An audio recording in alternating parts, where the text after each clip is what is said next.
Welcome back, student. The next topic today we are going to study will be biotechnological application in medicines. अभी हमने last में agriculture में तो applications पढ़ लिया, आज हम पढ़ेंगे मेडिसिन में क्या क्या उसकी एप्लीकेशंस हैं.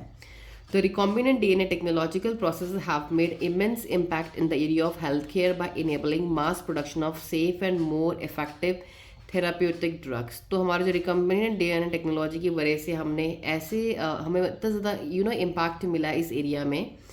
इतना ज़्यादा इम्पैक्ट इस एरिया में इसने डाला है कि हम उनसे सेफ और more effective treating drugs, diseases को ट्रीट करने वाले ड्रग्स बना पा रहे हैं. Further the recombinant therapeutics do not induce unwanted immunological response as is common in the case of similar products isolated from non human source. तो जो हमारे रिकॉम्बिनेंट के तरीके से जो हम थेराप्यूटिक ड्रग्स बना रहे हैं, ये हमारे कोई अनवांटेड इम्यूनोलॉजिकल रिस्पॉन्स नहीं क्रिएट कर रहे हैं, जैसे कि हमारे कॉमन केसेस में हो रहा था, जो कि हम नॉन ह्यूमन सोर्स से ले रहे थे. At present about 30 recombinant therapeutics have been approved for human use. करीब इस टाइम पे 30 रिकॉम्बिनेंट ड्रग्स हमारी अप्रूव हो गई हैं ह्यूमन यूज़ के लिए the world over, to use the world over. In India 12 of these are presently being. India में करीब 12 हैं जो मार्केटिंग हो रही है आउट ऑफ 30. हम पहले पढ़ते हैं जेनेटिकली इंजीनियर्ड इंसुलिन के बारे में. Management of adult onset diabetes is possible by taking insulin at regular time intervals. तो जब डायबिटीज़ होती है तो उसका जो मेन हमारा जो होता है कि हमें मेडिसिन को रेगुलर इंटरवल पे लेनी होती हैं. What would a diabetic patient do if enough human insulin was not available? Diabetic patient क्या करेगा अगर कि इंसुलिन अवेलेबल नहीं होगा? If you discuss this you would soon realise that one would have to isolate and use insulin from other animal. तो हमें ये लगे कि भाई जब किसी की बॉडी के अंदर इंसुलिन नहीं बन रहा तो किसी और एनिमल का इंसुलिन निकाल के यूज़ करेगा. Would the insulin isolated from other animals be just as effective as that secreted by the human body? तो क्या आप इंसुलिन जो किसी और एनिमल की बॉडी से निकाल रहे हैं वो क्या उतना ही काम करेगा जितना आपकी बॉडी का इंसुलिन काम कर रहा है?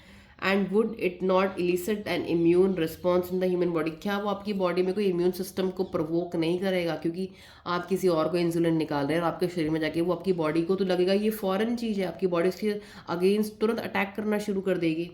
Now imagine if bacterium were available that could make human insulin. अगर आप सोचिए कुछ बैक्टीरिया अवेलेबल होते जो कि इंसुलिन बना सकते, suddenly the whole process becomes so simple. तो हमारी ये प्रोसेस कितनी सिंपल हो जाती. कुछ बैक्टीरिया जो इंसुलिन बना सकते थे, you can easily grow a large quantity of the bacteria and make as much insulin as you need.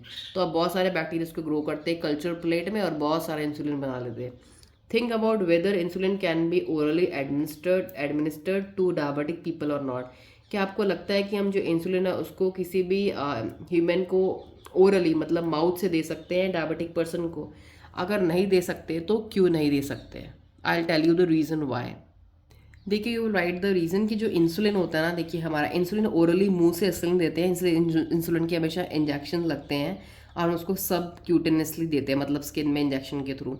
Insulin जो होता है it is made up of peptides. Peptides का बना होता है. अगर हम उसको ओरली देते हैं मुंह से, the peptides are digested by the digestive enzyme. तो जो पेप्टाइड्स होते हैं इंसुलिन के हमारे, वो डाइजेस्ट हो जाएंगे क्योंकि हमारे पेट में बहुत सारे डाइजेस्टिव एंजाइम्स हैं. वो पेप्टाइड्स को, क्योंकि पेप्टाइड्स को तोड़ते हैं, पेप्टाइड को डाइजेस्ट कर देंगे. तो इंसुलिन जो होगा वो हमारा वो अपना एक्शन जाकर हमारे बॉडी में नहीं शो कर पाएगा. It will not show any action. So this is the reason Y insulin should not be administered orally. इसलिए हम इंसुलिन को ओरली एडमिनिस्टर्ड नहीं करते हैं पेप्टाइड्स की वजह से. Now let's come to the next para of this topic. Insulin used for diabetes was earlier extracted from pancreas of slaughtered cattle and pigs. पहले के टाइम पे जो इंसुलिन को निकालते थे, इंसुलिन एक हार्मोन है ओके, जो ह्यूमंस की बॉडी में शुगर को कंट्रोल करता है. तो जिसकी बॉडी में ये हार्मोन नहीं बनेगा तो उसकी बॉडी में शुगर भी कंट्रोल में नहीं आएगी, तो उसको बहुत ज़्यादा कॉम्प्लिकेशंस होंगे बॉडी में. तो इसलिए कहते हैं ना, शुगर की डायबिटीज़ हो गया, शुगर मत खाओ, बिकॉज आपकी शुगर ऑलरेडी कंट्रोल नहीं हो रही है. आप और खाओगे तो वो अटैक करेगी कहीं ना कहीं.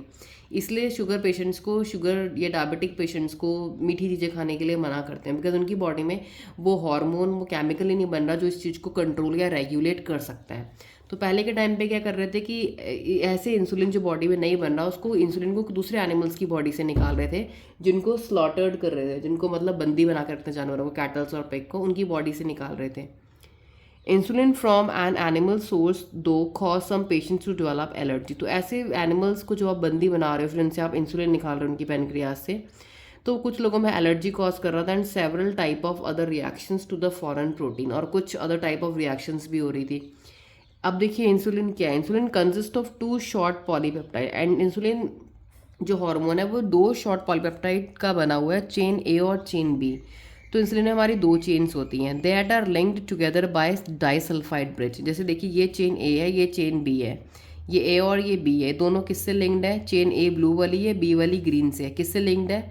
आपको जो बीच में ऐसे दिख रहा है ना, ये सल्फाइड बॉन्ड है, डाइसल्फाइड ब्रिज से ये दोनों चेन्स लिंक होती हैं। यहाँ पे भी देख लीजिए ब्लू और ये 2 चेन्स होती हैं, ए और B. In mammals including human, insulin synthesised as a pro hormone. Mammals में या ह्यूमन के साथ साथ हमारी बॉडी में जो इंसुलिन होता है ना, वो पहले प्रो हार्मोन की तरह बनता है। प्रो हार्मोन हम किसे बोलेंगे? जैसे हमारी बॉडी में प्रो एंजाइम बनता है ना, एंजाइम बनने से पहले जो स्टेज होती है वो प्रो होती है। The pro hormone also need to be process. तो इसको हमें प्रोसेस करना पड़ेगा, एक्टिव बनाना पड़ेगा before it becomes a fully mature and functional hormone which contains an extra stretch called C peptide. तो जो हमारा इंसुलिन होता है ना, ये प्रो हार्मोन है, मतलब इसमें ए और बी के साथ एक एक्स्ट्रा स्ट्रेच है, एक ए और चेन है, ये वाली देखो, ये वाली ग्रे वाली, इसका नाम है सी पेप्टाइड। तो ए बी सी 3 चेन हो गई इसमें। तो जब इनएक्टिव होता है या प्रो स्टेज में होता है प्रो हार्मोन, तो इसमें क्या होता है? सी स्ट्रेच या सी पेप्टाइड भी होता है। This C peptide is not present in the mature insulin. जब इंसुलिन हो जाता है मैच्योर, तब उसमें ये सी वाला स्ट्रेच नहीं होता है and is remove during maturation की प्रोसेस में ये क्या हो जाता है? रिमूव हो जाता है। The main challenge for production of insulin using recombinant DNA technique was getting insulin assembled into a mature form. तो हमारा जो मेन चैलेंज था, हमें इंसुलिन कैसे बनाना है रिकॉम्बिनेंट डीएनए टेक्नोलॉजी से, वो ये था कि इंसुलिन बनाना है हमें कैसी फॉर्म में? मैच्योर, जिसमें सी वाला स्ट्रेच ना हो। जैसे आपको दिख रहा है यहाँ पे ए बी सी वाला स्ट्रेच है। हमने जब मैच्योर बनाया तो हमने क्या करा? ए बी हमें मिल गया, सी वाला हमारा बाहर निकल गया, तो हमारा इंसुलिन ऐसे हमारी बॉडी में मैच्योर हो जाता है। तो हमें मैच्योर इंसुलिन बनाना सिर्फ ए और बी वाला। तो 1983 में क्या हुआ है? इली लिली एक अमेरिकन कंपनी थी, प्रिपेयर 2 डीएनए सीक्वेंस। उन्होंने 2 डीएनए के सीक्वेंस तैयार करे corresponding to A and B chain. जैसे ए और बी चेन है ना हमारी बॉडी में, इस तरीके के 2 डीएनए के सीक्वेंस तैयार किए of human insulin and introduce them in plasmids of E coli. तो ऐसे सीक्वेंस को बनाकर इन्होंने इसको इंट्रोड्यूस कर दिया ई कोलाई की प्लाज्मिड। ये कोलाई बैक्टीरियम है, ये इसकी प्लाज्मिड है, एक्स्ट्रा सर्कुलर रीजन जो होता है हमारा क्रोमोसोमल। इसमें उन्होंने क्या कर दिया? ये दोनों चेन्स को लिंक कर दिया ई कोलाई की प्लाज्मिड में। Chain A and B were produce separately, और चेन ए और बी को अलग अलग तरीके से प्रोड्यूस करा। फिर इन दोनों चेन्स को ई कोलाई के अंदर डालने के बाद बहुत सारी बन गई, निकाला इन दोनों चेन्स को। निकालने के बाद इनको क्या करा? इनके बीच में डाइसल्फाइड बॉन्ड्स लगाए और इनको क्या बना दिया? ए और बी मैच्योर इंसुलिन बना दिया डायरेक्टली।